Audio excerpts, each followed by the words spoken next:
اعوذ باللہ من الشیطان الرجیم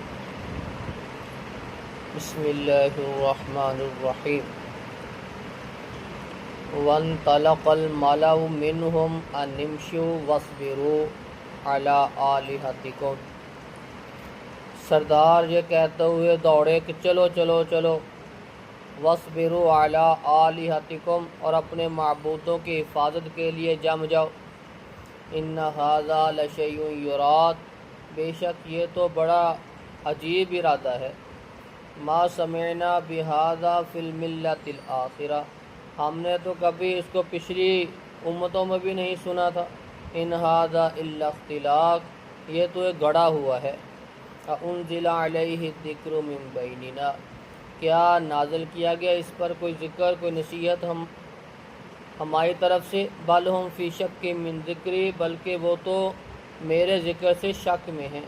بل لما یذوقوا عذاب، بلکہ وہ چکھیں گے عذاب کو۔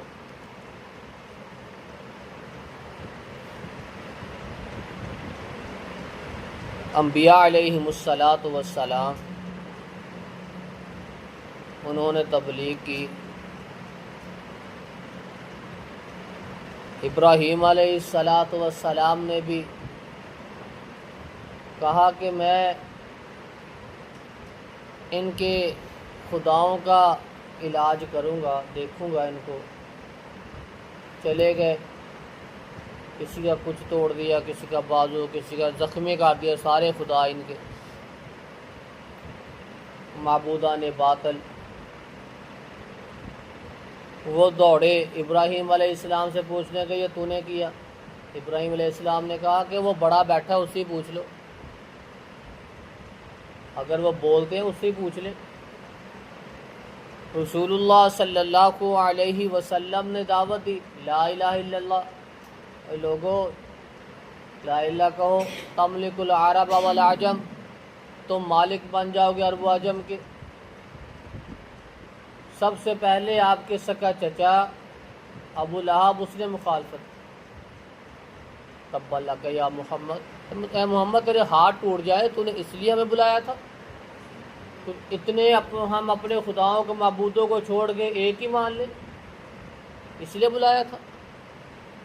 پھر اللہ رب العزت نے سورہ لہب جو ہے وہ اسی کے جواب میں نازل کی کہ ابو لہب تیرے دونوں ہاتھ ہی ٹوٹ جائے، تو ہلاک ہو جائے، تیری بیوی بھی ساتھ ہی ہلاک ہو جائے۔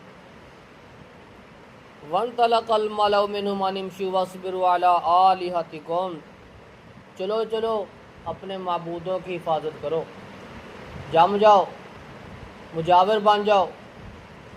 ان ھذا لشیء یراد، یہ تو عجیب ارادہ لے کے آیا ہے، یہ ہمارے معبودوں کے ساتھ پتہ نہیں کیا کرے گا۔ ہم نے تو کبھی ہمارے پہلوں میں بھی نہیں سنا تھا جو آج ہم سن رہے ہیں۔ اسماعیل علیہ السلام کے بعد عرب میں رسول اللہ صلی اللہ علیہ وسلم سے پہلے کوئی اور نبی نہیں آیا۔ یہ کہتے ہیں ہم نے تو پچھلے باپ دادا میں بھی نہیں سنا تھا ایسا کچھ جو آج سن رہے ہیں۔ باقی دوسرے علاقوں میں انبیاء علیہم السلام آتے رہے، لیکن عرب میں اسماعیل علیہ السلام آئے، پھر وسلم آئے، درمیان میں کافی لمبا وقفہ تھا۔ انزل علیہ الذکر من بیننا بل ہم فی شک من ذکری، کیا اس پر نصیحت نازل کی گئی ہے ہماری طرف سے؟ بل ہم فی شک من ذکری، بلکہ یہ تو خود شک میں پڑے ہوئے میرے ذکر سے۔ ان کو تبلیغ کی جاتی ہے، قرآن کی تلاوت کی جاتی ہے، یہ شک کرتی ہیں، یہ اختلاف کرتی ہیں، یہ طرح طرح کے پروپیگنڈے بناتے ہیں، یہ کبھی مجنوں کہتے ہیں، کبھی دیوانہ کہتے ہیں، کبھی شاعر کہتے ہیں، کبھی ساحر کہتے ہیں، یہ طرح طرح کے القابات سے نواز رہے ہیں۔ بات مانتے نہیں ہیں، بلکہ اس کا رد کرتے ہیں، اس کی مخالفت کرتے ہیں، شک میں ہیں، جب مر گئے دوبارہ کس نے اٹھانا ہے، کون سا حساب ہونا ہے، کوئی حساب نہیں ہونا، اس طرح کے نظریات۔ بل لما یذوقوا عذاب، بلکہ اب وہ عذاب کا مزہ چکھیں گے۔